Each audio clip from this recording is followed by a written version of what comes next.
প্রিয় দর্শক, এতদিন আপনারা বই পুস্তকে ইতিহাসে যা কিছু পড়ছেন সব ভুল, সব ভুয়া। আসল ইতিহাস এই ভিডিওতে আমি আপনাদের বলবো। আশা করি পুরো ভিডিও মন দিয়ে কয়েকবার শুনবেন, ঠিক আছে? 1757 সালের পলাশির যুদ্ধ থেকে শুরু করে 1971 সালের মহান মুক্তিযুদ্ধ, এই সবগুলা যুদ্ধের রণকৌশল, পরিকল্পনা, নির্দেশনা কে দিয়েছিল জানেন? কে সাজিয়েছিল জানেন? জানেন না? এইসব জানাতে হলে অবশ্যই আমাকে টিনের চশমা পড়তে হবে, অন্যথায় কোনোভাবেই বলা সম্ভব না। একটা ব্যাপার আছে তো, তাই না? পৈরালই কি ভাল লাগতেছে? চশমার ফ্রেমটা কেমন চেনা চেনা লাগে না? হ্যাঁ, ঠিক ধরছেন। আমাদের মেজর জেনারেল জিয়াউর রহমান ঠিক এই ফ্রেমের চশমা পড়তেন। দেখেন নাই? এই যে ছবি দেখেন। উনি আসলে সাধারণ কোনো মানুষ ছিলেন না, উনি ছিলেন একজন টাইম ট্রাভেলার। চলেন আপনাদের উনার সেই ডায়েরির পাতা থেকে কিছু গোপন তথ্য দেই, যেগুলা শুনলে আপনাদের মাথার চুল খাড়া হয়ে যাবে, আর হাসতে হাসতে হাসতে পেটের নাড়ি ভুঁড়ি জিলাপির মতো বেঁকে যাবে, পেঁচিয়ে যাবে। শুনবেন?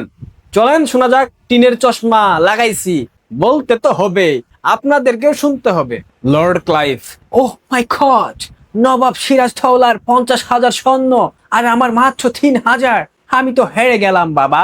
ঠিক তখনই আকাশ চিরে ধোঁয়া উড়াতে উড়াতে উড়াতে জিপ গাড়ি নিয়ে নামলেন আমাদের জিয়াউর রহমান। লর্ড ক্লাইভের কাঁধে হাত দিয়ে জিয়া বললেন, Clive bro, no tension, do ফুর্তি, আমি আইসা পড়ছি। নবাবের সেনাপতি মির্জাফর আমার লাইনে আছে, আমি ওরে বিকাশ কইরা দিছি। ও যুদ্ধক্ষেত্রে গিয়া জাস্ট স্ট্যাচু হইয়া দাঁড়াইয়া থাকবে, তুমি গিয়ে নবাবের আম গাছ থেকে সব আম পাইরা নিয়া নাও। যুদ্ধ এখানেই ফুল স্টপ, সমাপ্ত। লর্ড ক্লাইভ, তুমি যুদ্ধে জয়ী হয়ে গেলা। ভাইরে ভাই, এই বুদ্ধি শুনে লর্ড ক্লাইভ খুশিতে একেবারে লুঙ্গি ডান্স দেওয়া শুরু করলো। শাহরুখ খানের সেই লুঙ্গি ডান্স, লুঙ্গি ডান্স শুনেন নাই? একদম দিল লুঙ্গি ডান্স। জিয়ার পরিকল্পনায় যুদ্ধে জয়ী হলো লর্ড ক্লাইভ। এর ঠিক 7 বছর পর আইলো বক্সারের যুদ্ধ, 1764 সাল। এবার মীর কাসিম, অযোধ্যার নবাব আর মুঘল সম্রাট, তিনজন মিলে ইংরেজদের অ্যাটাক করতে গেছে। এইবারও জিয়াউর রহমান সাহেব টাইম ট্রাভেল করে যুদ্ধের মাঝ বরাবর এসে হাজির। তিনি নবাবকে ডেকে বললেন, ভাই, আপনারা তিনজন একসাথে যুদ্ধ করতে আসছেন, ভালো কথা, কিন্তু ইংরেজদের কামানের সামনে ফেসপ্যাক ছাড়া যুদ্ধ করতে গেলে তো স্কিন নষ্ট হয়ে যাবে। এক কাজ করেন, যুদ্ধ পরে হবে, আগে বিউটি পার্লারে যান, মালিশ টালিশ করেন, ব্যাস। তিন নবাব তখন ফেসিয়াল করার জন্য চলে গেল বিউটি পার্লারে। তারা ফেসিয়ালে ব্যস্ত, এদিকে ইংরেজরা এসে যুদ্ধ জিতে নিয়ে গেল। একেই বলে জিয়াউর রহমানের রণকৌশল, একেই বলে বিএনপির প্রতিষ্ঠাতা, বহুদলীয় গণতন্ত্রের জনক, জামাতিদের আব্বা, বাংলাদেশের প্রথম ফেসিস্ট, বাংলাদেশের প্রথম সেনাপ্রধান, প্রথম রাষ্ট্রপতি বলে আর কি। আমি না, বিএনপি বলে। জিয়াউর রহমানের রণকৌশল একদম সেই রণকৌশল, তাই না?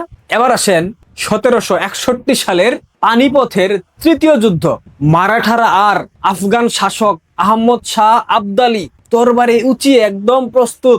ঠিক তখন জিয়াউর রহমান যুদ্ধক্ষেত্রের ঠিক মাঝ বরাবর একটা বড় সাউন্ড সিস্টেম, জেবিএল এর সাউন্ড সিস্টেম আর ডিজে বক্স নিয়ে হাজির। মাইক হাতে নিয়ে, মাইক্রোফোন আর কি।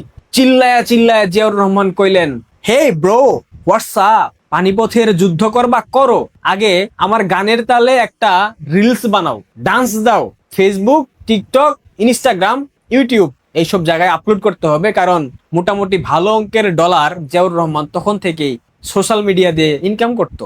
মারাঠারা জিয়াউর রহমানের কথা শুনে ধুতি পয়রা যখন ডিজে গানের তালে নাচানাচিতে ব্যস্ত, আবদালি সাহেব তখন পেছন দিয়ে এসে ম্যাচ জিতে গেল, অর্থাৎ যুদ্ধ জয় করলো। আবদালি সাহেব খুশিতে জিয়াকে জড়িয়ে ধরে কইলেন, ভাই, এই রণকৌশল তো কোনো বইয়ে লেখা নাই, এইটা আপনি কই থেকে শিখছেন? জিয়া উত্তর দিল, আরে ভাই, এইটা তো আমার পাকিস্তান থেকে শেখা। আমারে শিখাইছে মোহাম্মদ আলী জিন্না, আমারে শিখাইছে ইয়াহিয়া খান, আমারে শিখাইছে পাকিস্তান সেনাবাহিনী। এই কৌশল পৃথিবীর অন্য কোথাও আপনি পাবেন না। এগুলা বই পুস্তকে লেখা হয় না, এগুলা শুধুমাত্র বিএনপির ইতিহাসের পুস্তকে লেখা হয়। বিএনপির ইতিহাসটা পড়বেন, তাহলে আরো অনেক কৌশল জানবেন। ওকে, এবার আসেন 1857 সালের সিপাহী বিদ্রোহ। মঙ্গল পাণ্ডে বন্দুকের কার্তুজ দাঁত দিয়ে কাটতে রাজি না, কোনোভাবেই রাজি না। এটা নিয়ে ব্রিটিশরা মারাত্মক টেনশনে।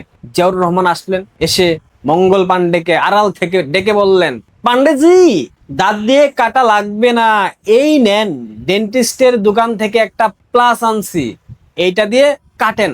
আর ব্রিটিশদের ব্যারাকে গিয়ে রাত 12টায় ভুতুরের সাউন্ড প্লে করে দেন। ব্রিটিশরা এই সাউন্ড শোনার পর ভাবলো ব্যারাকে ভূত আইসা পড়ছে। তারা যুদ্ধ বাদ দিয়ে কম্বল মুড়ি দিয়ে একদম শান্তির ঘুম দিল। ব্যাস, যুদ্ধ জয়। জিয়াউর রহমানের পরিকল্পনায়, জিয়াউর রহমানের নির্দেশনায় সিপাহী বিদ্রোহ সফল হয়ে গেল। হিটলার চিনেন নাই? সেই হিটলার, জার্মানির হিটলার। 999, হ্যাঁ, চারপাশ থেকে রাশিয়ান আর্মি বার্লিন ঘিরে ফেলছে, আমি এখন সায়ানাইড খাবো নাকি বিষ খাবো বলতেছিল হিটলার। হিটলার যখন এইসব বলে বাংকারের মধ্যে কান্নাকাটি করছে, জিয়াউর রহমান দেয়াল ভেঙে স্পাইডারম্যানের মতো ল্যান্ড করলেন। হিটলারকে বললেন, আরে হিটলু ভাই নাকি, কান্দো কে? রাশিয়ানরা আইছে তো কি হইছে, এদের ফ্রিতে গরম গরম হালিম আর ফুচকা অফার করো। এই ঠান্ডার মধ্যে হালিম খেলে ওরা যুদ্ধ ভুলে ওইখানেই কম্বলের ভেতর ঢুইকা শান্তির ঘুম দেবে, আর তুমি এই ফাঁকে ছদ্মবেশে ফুচকার দোকানদার সেজে আর্জেন্টিনা পালাই যাও। লেটা চুকে গেল। হিটলার জিয়াউর রহমানের পরামর্শ মোতাবেক সেদিকে আগালো। এরপর জিয়াউর রহমানের পা ধরে কান্নাকাটি করে বলল, ভাই তুমি কেন আগে আসো নাই ভাই, তুমি যদি আগে আসতা আমার এতগুলো সৈন্য কখনোই মারা পড়তো না, তুমি কেন আগে আসো নাই ভাই? জিয়া বললেন, আরে সব সময় সবকিছু করতে হয় না, এই পরিকল্পনা আমি আগে আসলে বাস্তবায়ন করা যেত না। টিনের চশমা পইরা অনেক কিছু শুনাইলাম, চশমাটা খুলি, চোখে অন্ধকার লাগতেছে। তো দর্শক, এতক্ষণ আপনারা ইতিহাসের যে খিচুড়ি সংস্করণ শুনলেন, এটা শোনার পর ইতিহাস বইয়ের যারা লেখক মরে গেছে, আমি নিশ্চিত তারা কবরের ভেতর ডিগবাজি খাচ্ছে। আর যারা বেঁচে আছে তারা বলছে, হে খুদা তুমি মাটি ফাঁক করো, আমরা ঢুকে যাই। যেগুলা বললাম এগুলা শোনার পর বর্তমানে ভিউজ, লাইক, কমেন্টস, সাবস্ক্রাইবারের চক্করে আমাদের ইন্টারনেটের কিছু মহাজ্ঞানী, বিএনপি পন্থী, জামাত পন্থী কিছু অনলাইন অ্যাক্টিভিস্ট, সাংবাদিক, এরা ইতিহাসকে এমন পর্যায়ে নিয়ে গেছে, ঠিক কদিন পর এরা বলবে ডাইনোসরের বিলুপ্তি হয়েছে, জিয়াউর রহমান ডাইনোসরকে বিলুপ্ত করতে সহায়তা করেছে। চাঁদে কদিন পূর্বে কতগুলা নভোচারী ঘুরে আসলো না, এইখানেও জিয়াউর রহমানের অবদান ছিল, বিএনপির অবদান ছিল। কদিন পর বলবে মেট্রো রেল শেখ হাসিনা করছে, এটা তো জিয়াউর রহমান ফোন কইরা বলছে উপরে থিকা, বলবে এগুলা। বেশি দিন না, অল্প কিছুদিন অপেক্ষা করেন, এগুলা শুনবেন। সত্যি কথা বলতে জিয়াউর রহমান কোনো টাইম ট্রাভেলার ছিলেন না। তিনি 1757 সালে লর্ড ক্লাইভকে লেবু চা খাওয়ান নাই এবং হিটলারকেও ফুচকা বেচার পরামর্শ দেন নাই। তিনি 1971 সালে আমাদের মহান মুক্তিযুদ্ধে একজন স্বাভাবিক মুক্তিযোদ্ধা ছিলেন, বীরত্ব দেখিয়েছেন, বিনিময়ে বীরুত্তম খেতাবে ভূষিত হয়েছেন। মুক্তিযুদ্ধের মহানায়ক বলেন, স্রষ্টা বলেন, সবকিছু জাতির জনক বঙ্গবন্ধু শেখ মুজিবুর রহমান, কারণ তার নামে স্লোগান দিয়ে মুক্তিযুদ্ধ হয়েছে। তৎকালীন সময় স্লোগান দেওয়া হয়েছিল, শেখ মুজিবের পথ ধরো, বাংলাদেশ স্বাধীন করো। তখন কিন্তু কেউ স্লোগান দেয় নাই, শহীদ জিয়ার পথ ধরো, বাংলাদেশ স্বাধীন করো। কইছিল কেউ? একটা স্লোগান দেখাতে পারবেন না। এটাই আমাদের আসল ইতিহাস। জিয়াউর রহমান স্বাধীনতার ঘোষক ছিলেন, সেটা জাতির জনক বঙ্গবন্ধু শেখ মুজিবুর রহমানের পক্ষে। তার বাপের সাধ্য ছিল না একটা সেক্টর কমান্ডারের স্বাধীনতার ঘোষণাপত্র পাঠ করা। জাতির পিতা বঙ্গবন্ধু শেখ মুজিবের পক্ষে তিনি পাঠ করেছিলেন। জিয়া অন্য 10টা সেক্টর কমান্ডারের মতো একটা সেক্টর কমান্ডার ছিল, যার কারণে বীরুত্তম উপাধিতে ভূষিত হয়েছে।